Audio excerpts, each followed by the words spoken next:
Welcome to MrUnboxTravel. This is Redmi 12 8GB plus 128GB ഖത്തറിൽ ഏറ്റവും കൂടുതൽ സെയിൽ നടക്കുന്ന സ്മാർട്ട് ഫോൺ എന്ന് വേണം വിശേഷിപ്പിക്കാൻ പറ്റും. അതിന്റെ കാരണം എന്ന് പറയുന്നത് ഈ ഒരു സ്മാർട്ട് ഫോണിന്റെ പ്രൈസ് തന്നെയാണ്. ഏറ്റവും കുറഞ്ഞ വിലയിലാണ് ഈ ഒരു സ്മാർട്ട് ഫോൺ മാർക്കറ്റിൽ അവൈലബിൾ ആവുന്നത്. എനിവേ ഇതിന്റെ പ്രൈസ് ഞാൻ ഈ ഒരു വീഡിയോയുടെ ഇടയിൽ പറയാം. അതുപോലെ തന്നെ നിങ്ങൾ ഈ ഒരു വീഡിയോ ഖത്തറിൽ നിന്നാണ് കാണുന്നതെങ്കിലും അതുപോലെ തന്നെ റെഡ്മിയുടെ സ്മാർട്ട് ഫോൺ ഖത്തറിൽ നിന്ന് വാങ്ങാൻ ആഗ്രഹിക്കുന്നവരാണെങ്കിൽ തീർച്ചയായിട്ടും നിങ്ങൾക്ക് ഈ ഒരു വീഡിയോ യൂസ്ഫുൾ ആവുന്നത് തന്നെയാണ്. കാരണം നിങ്ങൾക്ക് ഉപകാരപ്പെടുന്ന ഒരു ഇൻഫർമേഷൻ ഞാൻ ഈ ഒരു വീഡിയോയുടെ ഇടയിൽ പറയുന്നതായിരിക്കും. മാക്സിമം വീഡിയോ സ്കിപ്പ് ചെയ്യാതെ കാണുക. അതുപോലെ തന്നെ ഈ ഒരു സ്മാർട്ട് ഫോണിൻ്റെ ഡീറ്റെയിൽ ആയിട്ടുള്ള റിവ്യൂ ആണ് നമ്മൾ ഇന്ന് ചെയ്യാൻ പോകുന്നത്. ഏകദേശം ഒരു മാസത്തിനടുത്തായിട്ട് ഞാൻ ഈ ഒരു സ്മാർട്ട് ഫോൺ യൂസ് ചെയ്യുന്നുണ്ട്. അതുകൊണ്ട് തന്നെ മാക്സിമം വീഡിയോ സ്കിപ്പ് ചെയ്യാതെ കാണുക. വീഡിയോ ഇഷ്ടപ്പെട്ടാൽ ലൈക്ക് ചെയ്യുന്ന കാര്യവും ചാനൽ സബ്സ്ക്രൈബ് ചെയ്യുന്ന കാര്യം കൂടി ഒന്ന് പരിഗണിക്കുക. അപ്പോൾ നമുക്ക് ഈ ഒരു സ്മാർട്ട് ഫോണിൻ്റെ അൺബോക്സിംഗിലേക്ക് കടക്കാം. ബോക്സിനകത്ത് വരുന്ന ഐറ്റംസ് നോക്കുകയാണെങ്കിൽ ഒരു മാറ്റ് ഫിനിഷ് TPU കേസ് ലഭിക്കുന്നുണ്ട്. 22.5 വാട്ടിൻ്റെ ചാർജർ അഡാപ്റ്ററാണ് നമുക്ക് ഇതിനൊപ്പം ലഭിക്കുന്നത്. പക്ഷേ 18 വാട്ടാണ് ഇതിൻ്റെ മാക്സിമം ചാർജിങ് കപ്പാസിറ്റി എന്ന് പറയുന്നത്. Type A to Type C charging കേബിളാണ് ഉൾപ്പെടുത്തിയിരിക്കുന്നത്.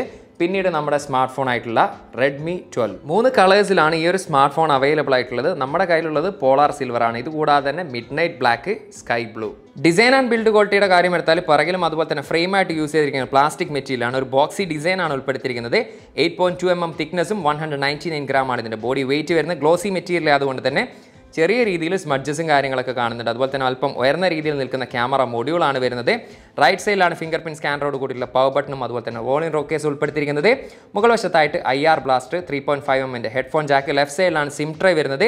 ഹൈബ്രിഡ് സിം കാർഡ് സ്ലോട്ടാണ്. ഒരേ സമയം 2 നാനോ സിം കാർഡ് അല്ലെങ്കിൽ ഒരു nano SIM card plus memory card എന്നുള്ള രീതിയിൽ. താഴ്വശത്തായിട്ട് നമുക്കൊരു internal mic, Type C charging port, ഒരു സ്പീക്കർ ഗ്രിൽ. ഇത്രയും കാര്യങ്ങളാണ് ഒറ്റ നോട്ടത്തിൽ നമുക്ക് ഡിസൈനിൽ കാണാൻ സാധിക്കുന്നത്.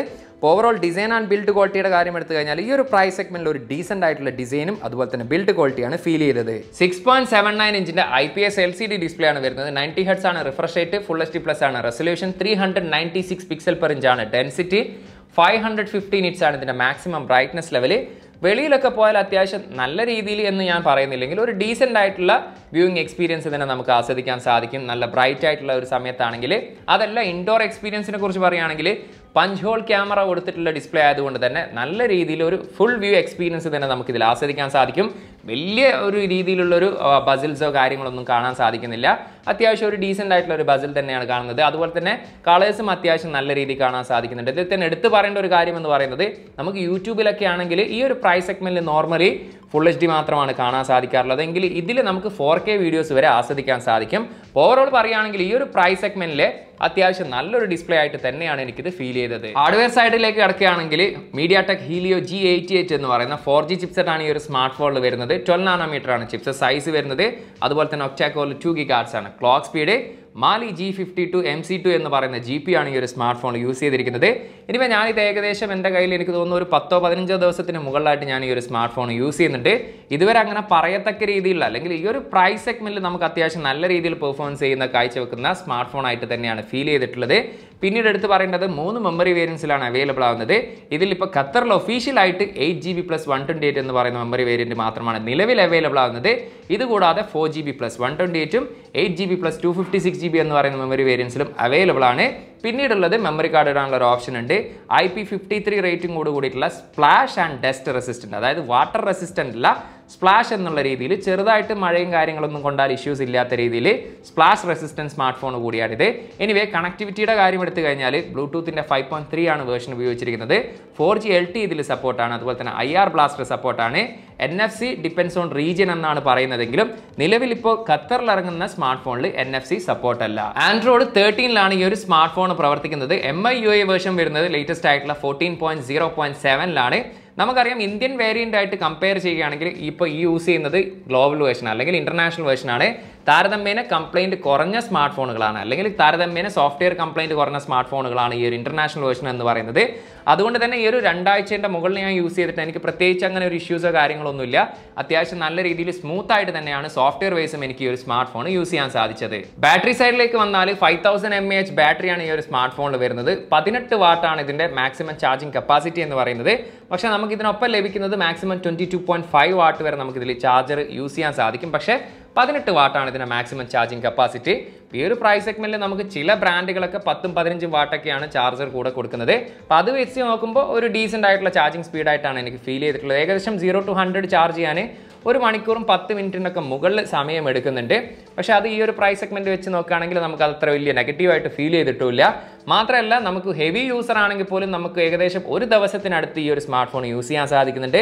അതല്ല നമ്മളൊരു നോർമൽ യൂസർ ആണെങ്കിൽ ഏകദേശം 1.5 ദിവസത്തിനടുത്ത് നമുക്ക് ഈ ഒരു സ്മാർട്ട് ഫോൺ യൂസ് ചെയ്യാൻ സാധിക്കും. Side mounted finger print scanner ആണ് വരുന്നത്. അത്യാവശ്യം ഫാസ്റ്റ് ആയിട്ടും അതുപോലെ തന്നെ ആക്യുറേറ്റ് ആയിട്ടും ഇതിൽ ഫിംഗർ ലോക്ക് ഡിറ്റക്ട് ചെയ്യുന്നുണ്ട്. ഇനി ഫേസ് ലോക്കിന്റെ കാര്യം എടുത്തു കഴിഞ്ഞാൽ ഫേസ് ലോക്കും അത്യാവശ്യം ഫാസ്റ്റ് ആയിട്ട് തന്നെ ഡിറ്റക്ട് ചെയ്യുന്നുണ്ട്. മോണോ സ്പീക്കറാണ് ഈ ഒരു സ്മാർട്ട് ഫോണിൽ വരുന്നത്.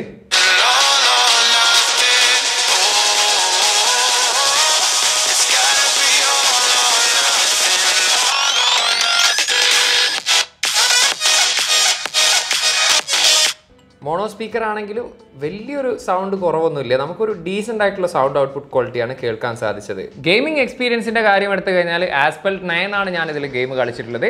പറയത്തക്ക രീതിയിൽ ഇഷ്യൂസ് ഒന്നുമില്ല. നല്ല സ്മൂത്ത് ആയിട്ട് തന്നെ ആ ഒരു ഗെയിം എനിക്ക് കളിക്കാൻ സാധിച്ചിട്ടുണ്ട്. നമുക്കറിയാം ഈ ഒരു പ്രൈസ് സെഗ്മെന്റ് ആയതുകൊണ്ട് തന്നെ ഒരു പ്രോ ലെവൽ ഗെയിമിംഗ് അല്ലെങ്കിൽ ഗംഭീരമായിട്ടുള്ള ഗെയിമിംഗ് എക്സ്പീരിയൻസും നമ്മൾ ഇതിൽ പ്രതീക്ഷിക്കേണ്ട. പക്ഷേ നമുക്കൊരു ടൈം പാസ് എന്നുള്ള രീതിയിലൊക്കെ അല്ലെങ്കിൽ ഒരു എൻ്റർടൈൻമെൻറ്റ് എന്നുള്ള രീതിയിലൊക്കെ ചെറിയ ചെറിയ ഗെയിംസും കാര്യങ്ങളൊക്കെ നമുക്ക് ഇതിൽ കളിക്കാൻ വളരെ ഈസി ആയിട്ട് തന്നെ സാധിക്കും. അപ്പം ഗെയിമിംഗ് എക്സ്പീരിയൻസിൻ്റെ കാര്യം എടുത്തുക ഞാൻ ഈ പറഞ്ഞ തരത്തിലുള്ള ചെറിയ ഗെയിംസ് ഒക്കെ ആണെങ്കിൽ ഗെയിമിംഗും അത്യാവശ്യം നല്ല രീതിയിൽ തന്നെ ഈ ഒരു സ്മാർട്ട് ഫോണിൽ കളിക്കാൻ സാധിക്കും. 3 ക്യാമറയാണ് പിറകിൽ വരുന്നത്. 50 mega pixel main lens, 8 mega pixel ultra wide lens, 2 mega pixel macro lens. Anyway rear ക്യാമറയിൽ എടുത്തിരിക്കുന്ന ഫോട്ടോസിനെ കുറിച്ച് വിലയിരുത്തുകയാണെങ്കിൽ നമ്മൾ ഈ ഒരു പ്രൈസ് സെഗ്മെന്റിൽ എന്താണോ എക്സ്പെക്ട് ചെയ്യുന്നത് അതിനൊരു പടിക്ക് മുകളിൽ നിൽക്കുന്ന അത്തരത്തിൽ ക്വാളിറ്റിയുള്ള ഫോട്ടോസ് ഔട്ട്പുട്ടാണ് മിക്ക സമയത്തും നമുക്ക് ലഭിച്ചിട്ടുള്ളത്. ഡേലൈറ്റ് പെർഫോമൻസ് എടുത്തു പറയേണ്ടത് തന്നെയാണ്. അത്യാവശ്യം നല്ല രീതിയിലുള്ള ഫോട്ടോ ഔട്ട്പുട്ടാണ് നമുക്ക് ലഭിച്ചിട്ടുള്ളത്. HDR പെർഫോമൻസും അത്യാവശ്യം കുഴപ്പമില്ലാത്ത ഫോട്ടോസാണ് നമുക്ക് ലഭിച്ചിട്ടുള്ളത്. 2 മെഗാ പിക്സൽ ആണെങ്കിലും മാക്രോ പെർഫോമൻസും അത്യാവശ്യം നല്ല രീതിയിലുള്ള ഫോട്ടോ ഔട്ട്പുട്ടാണ് നമുക്ക് നൽകിയിട്ടുള്ളത്. അൾട്രാ വൈഡ് ലെൻസിൽ എടുത്തിരിക്കുന്ന ഫോട്ടോസും അത്യാവശ്യം നല്ലതാണ്. അതുപോലെ തന്നെ പോർട്രേറ്റ് ഫോട്ടോസും നല്ലതാണ്. ഈവൻ ആർട്ടിഫിഷ്യൽ കണ്ടീഷൻ ലൈറ്റിലാണെങ്കിൽ നമുക്ക് നൈറ്റ് ഫോട്ടോഗ്രാഫിയും അത്യാവശ്യം കുഴപ്പമില്ലാത്ത രീതിയിലുള്ള ഫോട്ടോ ഔട്ട്പുട്ട് നമുക്ക് നൽകിയിട്ടുണ്ട്. ഓവറോൾ നോക്കുകയാണെങ്കിൽ ഈ ഒരു പ്രൈസ് സെഗ്മെന്റ് വൈസ് നോക്കുകയാണെങ്കിൽ നമുക്ക് ഈ ഒരു പ്രൈസ് സെഗ്മെന്റിൽ കിട്ടുന്ന മറ്റ് ഫോണുകളൊക്കെ ആയിട്ട് കമ്പയർ ചെയ്യുകയാണെങ്കിൽ അത്യാവശ്യം നല്ല രീതിയിലുള്ള ഫോട്ടോ ഔട്ട്പുട്ട് തന്നെയാണ് നമുക്ക് ഈ ഒരു Redmi 12 കാണാൻ സാധിച്ചിട്ടുള്ളത്. എനിവേ സെൽഫി ക്യാമറയുടെ കാര്യം എടുത്തു കഴിഞ്ഞാൽ 8 മെഗാ പിക്സലിൻ്റെ പഞ്ച് ഹോൾ ക്യാമറയാണ് ഇതിൽ ഉപയോഗിച്ചിരിക്കുന്നത്. സെൽഫി ഫോട്ടോസും അത്യാവശ്യം നല്ല നിലവാരം തന്നെ പുലർത്തിയിട്ടുണ്ട്. ഡയലൈറ്റ് പെർഫോമൻസ് ഒക്കെ നല്ല രീതിയിൽ തന്നെ ഫോട്ടോസ് നമുക്ക് അത്യാവശ്യം ഡീറ്റെയിൽ ഒക്കെ നൽകുന്ന രീതിയിലുള്ള ഫോട്ടോ ഔട്ട്പുട്ടാണ് നൽകുന്നത്. HDR പെർഫോമൻസും അത്യാവശ്യം കുഴപ്പമില്ല. പോർട്രേറ്റ് പെർഫോമൻസും കുഴപ്പമില്ല. അതുപോലെ തന്നെ നൈറ്റ് ഫോട്ടോഗ്രാഫിയുടെ കാര്യം എടുത്തു കഴിഞ്ഞാൽ അത് വലിയ രീതിയിൽ കുഴപ്പമില്ല. നമുക്ക് ഈ ഒരു പ്രൈസ് സെഗ്മെന്റിൽ ഒരു ഡീസൻ്റ് എന്നുള്ള രീതിയിൽ തന്നെ നൈറ്റ് ഫോട്ടോഗ്രാഫിയെ നമുക്ക് കാണാൻ സാധിക്കും. അപ്പോൾ ഓവറോൾ റിയർ ക്യാമറയും സെൽഫി ക്യാമറയുടെ കാര്യം എടുത്തു കഴിഞ്ഞാൽ ഈ ഒരു പ്രൈസ് സെഗ്മെന്റിൽ ലഭിക്കുന്ന one of the best camera performance തന്നെയാണ് ഈ ഒരു Redmi 12 നമുക്ക് കാണാൻ സാധിച്ചത്. Redmi 12 വീഡിയോ ഫൂട്ടേജ് ആണിത്. ഫുൾ HD 30 ഫ്രെയിംസ് ആണ് മാക്സിമം വീഡിയോ റെസൊല്യൂഷന്. ഇപ്പോൾ സ്റ്റെബിലിറ്റിയുടെ ഒക്കെ കാര്യം എടുത്തു കഴിഞ്ഞാൽ അത്യാവശ്യം ഷേക്കിങ് കാര്യങ്ങളൊക്കെ ഉണ്ട്. HDR പെർഫോമൻസ് കുഴപ്പമില്ലാത്ത രീതിയിൽ കാണുന്നുണ്ട്. ഈ ഒരു പ്രൈസ് സെഗ്മെന്റ് വെച്ച് നോക്കുകയാണെങ്കിൽ ഒരു ഡീസൻ്റ് ആയിട്ടുള്ള വീഡിയോ ഫൂട്ടേജ് ആയിട്ടാണ് ഫീൽ ചെയ്തത്. സെൽഫി വീഡിയോ ഫൂട്ടേജ് ആണിത്. ഫുൾ HD 30 ഫ്രെയിംസ് ആണ് മാക്സിമം വീഡിയോ റെസൊല്യൂഷൻ. ചെറുതായിട്ട് ഷേക്കിങ് കാര്യങ്ങളൊക്കെ കാണുന്നുണ്ട്. അതുപോലെ തന്നെ സെൽഫി ക്യാമറയിൽ HDR സപ്പോർട്ടല്ല. എങ്കിലും ഈ ഒരു പ്രൈസ് സെഗ്മെന്റ് വെച്ച് നോക്കുകയാണെങ്കിൽ ഒരു ഡീസൻ്റ് ആയിട്ടുള്ള ക്യാമറ പെർഫോമൻസ് തന്നെയാണ് കാണാൻ സാധിച്ചത്. ഇനി ഞാൻ പറയാൻ പോകുന്നത് വളരെ ഇമ്പോർട്ടൻ്റ് ആയിട്ടുള്ള കാര്യമാണ്. അതായത് വീഡിയോയുടെ തുടക്കത്തിൽ പറഞ്ഞ പോലെ തന്നെ നിങ്ങൾ ഈ വീഡിയോ ഖത്തറിൽ നിന്നാണ് കാണുന്നതെങ്കിൽ അതല്ലെങ്കിൽ റെഡ്മിയുടെ സ്മാർട്ട് ഫോൺ നിങ്ങൾക്ക് ഖത്തറിൽ നിന്ന് വാങ്ങണമെന്ന് ആഗ്രഹമുള്ളവരാണെങ്കിൽ തീർച്ചയായിട്ടും ഞാൻ ഈ പറയാൻ പോകുന്ന കാര്യം ഒന്ന് ജസ്റ്റ് ഒന്ന് ശ്രദ്ധിച്ച് കേൾക്കുക. നമുക്കറിയാം ഇൻറ്റർടെക് ആണ് ഇവിടുത്തെ റെഡ്മിയുടെ അല്ലെങ്കിൽ ഷവോമി ബ്രാൻഡിൻ്റെ ഒഫീഷ്യൽ ഡിസ്ട്രിബ്യൂട്ടർ എന്ന് പറയുന്നത്. അപ്പോൾ ഇത്രയും കാലം കുറച്ച് ദിവസം മുമ്പ് വരെ അവർ 1 വർഷമായിരുന്നു ഒഫീഷ്യലായിട്ട് അവർ വാറണ്ടി കൊടുത്തിരുന്നതെങ്കിൽ ഇനി മുതൽ അവരുടെ പോക്കോ സീരീസ് അല്ലെങ്കിൽ ഷവോമി സീരീസിൽ ഏത് സ്മാർട്ട് ഫോണും 2 ഇയേഴ്സ് വാറണ്ടിയാണ് അവർ ഒഫീഷ്യലായിട്ട് എനിക്ക് കൊടുക്കാൻ പോകുന്നുണ്ടാകുക. ഞാൻ ഈ സ്ക്രീനിൽ കാണിക്കുന്ന തരത്തിലുള്ള എംബ്ലം തീർച്ചയായിട്ടും നിങ്ങളൊന്ന് നോട്ട് ചെയ്യുക. ഇത്തരത്തിലുള്ള എംബ്ലം ഉള്ള സ്മാർട്ട് ഫോൺ മാക്സിമം വാങ്ങാൻ ശ്രമിക്കുക. കാരണം നമുക്കറിയാം ഷോപ്പ് വാറണ്ടി എന്നുള്ള രീതിയിൽ 10, 20, 30 റിയാൽ വില കുറച്ച് നമ്മൾ വാങ്ങുന്ന പ്രൊഡക്റ്റിന് 1 വർഷം മാത്രമാണ് അതിന് വാറണ്ടി ലഭിക്കുക. അതേസമയം തന്നെ നമുക്ക് ഒഫീഷ്യൽ ആയിട്ടുള്ള ഫോണാണ് നമ്മൾ വാങ്ങിക്കുന്നതെങ്കിൽ 2 വർഷത്തെ വാറണ്ടി ലഭിക്കുമെന്നത് മാത്രമല്ല ഈ വാറണ്ടി പീരീഡിനുള്ളിൽ എന്തെങ്കിലും പ്രശ്നങ്ങളോ കാര്യങ്ങളോ വന്നാൽ ആ ഒരു സമയത്ത് നമുക്ക് ജെന്യൂൻ ആയിട്ടുള്ള പാർട്സുകളായിരിക്കും അവർ ചേഞ്ച് ചെയ്ത് തരിക. അതേസമയം തന്നെ ഷോപ്പ് വാറണ്ടി ഒക്കെ ആണെങ്കിൽ നമുക്കറിയാം അവർ ചേഞ്ച് ചെയ്തിരുന്ന ആ ഒരു പാർട്സ് എന്ന് പറയുന്നത് മിക്കപ്പോഴും കോപ്പി പാർട്സ് മാത്രമായിരിക്കും തരിക. ഇനി ആ ഒരു കാര്യം വളരെ ഇമ്പോർട്ടൻ്റ് ആയിട്ട് തന്നെ ശ്രദ്ധിക്കുക. ഇനി മുതൽ നിങ്ങൾ റെഡ്മിയുടെ സ്മാർട്ട് ഫോൺ ആണ് ഖത്തറിൽ നിന്ന് വാങ്ങുന്നതെങ്കിൽ മാക്സിമം ഇന്റർടെക്കിന്റെ പ്രൊഡക്റ്റ് തന്നെ വാങ്ങാൻ ശ്രമിക്കുക. സോ ഈ ഒരു Redmi 12ന്റെ പ്രൈസ് ഇവിടെ ഖത്തറിൽ വരുന്നത് 8GB + 128GBക്ക് 549 ഖത്തർ റിയാലാണ് ഒഫീഷ്യൽ പ്രൈസ് വരുന്നത്. ഏകദേശം ഇന്ത്യയുടെ 12,000 രൂപ മാത്രമാണ് ഇതിന്റെ പ്രൈസ് വരുന്നത്.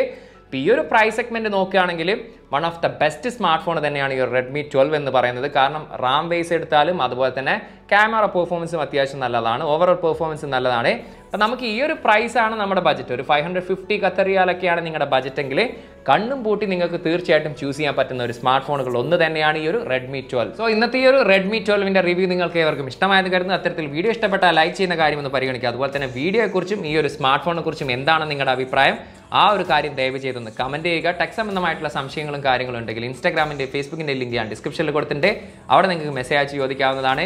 ചാനലും വീഡിയോസും യൂസ്ഫുൾ ആണെന്ന് കരുതിയാൽ ചാനൽ സബ്സ്ക്രൈബ് ചെയ്തില്ലെങ്കിൽ ചാനൽ സബ്സ്ക്രൈബ് ചെയ്യുന്ന കാര്യം കൂടി ഒന്ന് പരിഗണിക്കുക. അപ്പോൾ നമുക്ക് മറ്റൊരു പുതിയൊരു വീഡിയോയിൽ കാണാമെന്ന പ്രതീക്ഷയിൽ തൽക്കാലം ഞാൻ ഇവിടെ പറയുന്നു. സെയ്ദ് ഇർഷാദ്.